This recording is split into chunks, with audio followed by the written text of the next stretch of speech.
ध्यान दीजिए, आध्यात्मिक का आधार विश्वास। मानव का लक्ष्य इस भौतिक जगत में केवल क्षणिक शांति और अस्थाई सुख प्राप्त करना ही नहीं है, अपितु हमारा मुख्य लक्ष्य अस्थाई सुख और परम आनंद की अनुभूति करके अपनी इस आत्मा का कल्याण करना है। जब प्रश्न ये उठता है कि ऐसी अस्थाई सुख और परम आनंद कब, कहाँ और कैसे संभव है, इसका जवाब हमें पवित्र श्री गुरु ग्रंथ साहिब में लिखा हुआ है, मिलता है।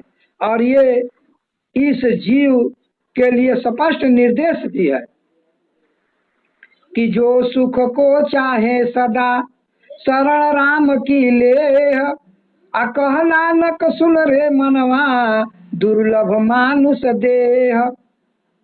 आए मानव, अगर तू अस्थाई सुख चाहता है तो तुझे इस शरीर में रहते हुए इस परम सत्ता परमात्मा को जानना पड़ेगा, इस पर विश्वास करना पड़ेगा कि ये निराकार परम सत्य और सदा रहने वाला, तभी आध्यात्मिक सुख और आनंद की अनुभूति होगी। इस पर विश्वास भी तभी संभव है जब इस निरंकार को साकार की द्वारा, कृपा द्वारा से देखा जा सकता है। कैसे कहिए, श्री रामचरितमानस में भी स्पष्ट लिखा है कि अगर भवसागर से पार उतरना है और इस परम आनंद को पाना है तो सतगुरु की शरण में आना पड़ेगा, जो साकार रूप में अपने निराकार की जानकारी करवा सकते हैं। इसकी जानकारी के लिए सभी को ही गुरु की शरण में ही आना पड़ता है, चाहे स्वयं शंकर हो, ब्रह्मा हो, क्यों न हो। इसी पर भी आया है चौपाई में कि गुरु बिन भाव निधि तरई न कोई, अजो बिरंच शंकर सम होई।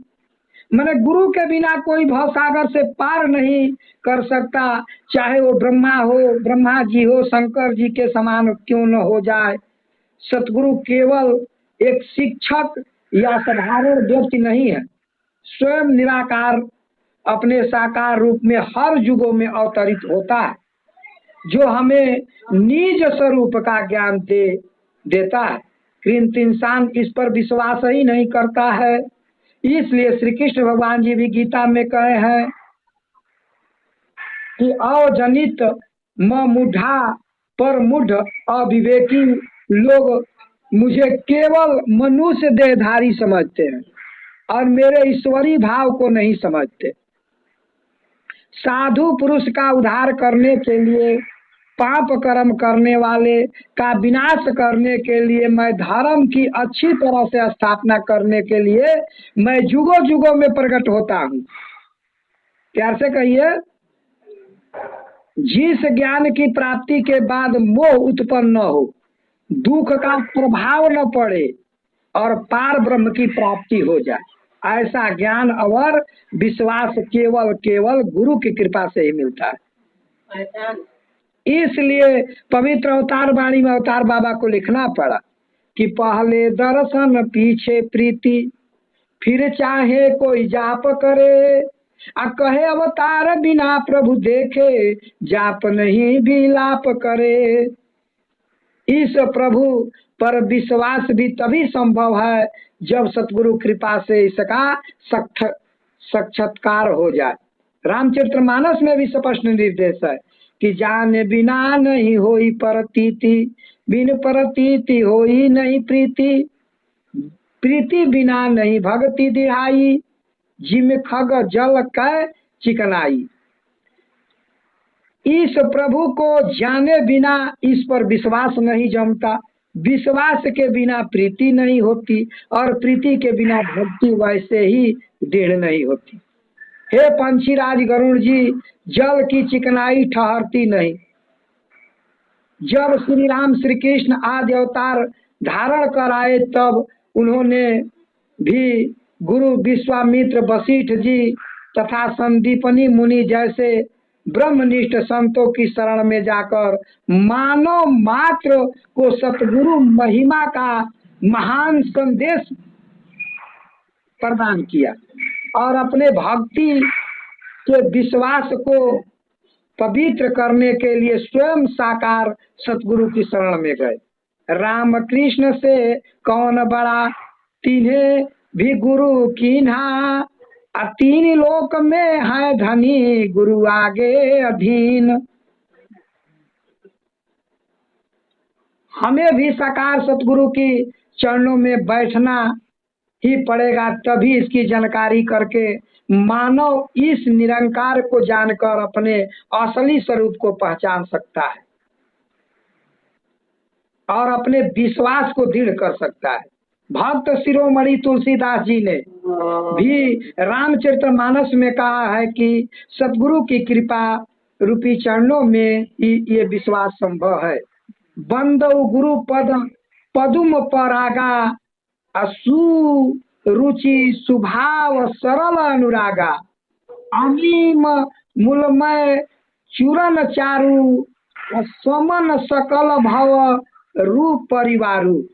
मैं गुरु महाराज के चरण कमलों की रज की वंदना करता हूँ कि सुंदर स्वभाव, सुगंध एवं अनुराग रूपी रस से पूर्ण है। वह अमर मूल संजीवनी जड़ी है का सुंदर चूरन है, जो संपूर्ण भाव रोगों के परिवारों को नाश करने वाला है। सासंग जी, अभी बहुत ही सुंदर मार्मिक बात आई कि तुम्हारे परिवार में अगर कोई रोग है तो ये ऐसा जड़ी है, राम नाम जड़ी, कि वो तेरे रोग को खत्म कर देगा। मत तो कहिए, क्योंकि गुरु का चरणामृत जो है वो जैसे समुद्र मंथन हुआ था, उसमें अमृत निकला था, वो अमृत है जो अमर कर देने वाला है। विश्वास हो तब, अगर विश्वास नहीं तो जल है, अगर विश्वास है तो वही चरणामृत है, वही चरणामृत अमर अमर है, जो अमर कर देता है, पवित्र कर देता है। आज इसका ही जुगो जुगो से आज देखते हैं कि सबरी अहिल्या, और आजकल तो आज तो प्रहलाद की भी धर्म की स्थापना की, प्रहलाद ने भी धर्म की स्थापना की, अधर्म का नाश किया, क्योंकि दिखला दिया। आज यही का दिन है जो दिखला दिया कि देखिए मैं आग में भी नहीं जल सकता हूँ, हमारे पास अगर धर्म है तो, हमारे पास अगर सत्य है तो। सत्य एक ऐसी चीज है कि जलता नहीं है। वो सोना की मसला दिया गया है, सोना कितना हो आग में फेंक दो, जल नहीं सकता है। जैसे आग जलती है वैसे वो भी जल सकता है। उसमें सुहागा सटाया जाता है तब वो गल का पानी होता है। प्यार से कहिए, धन्यवाद।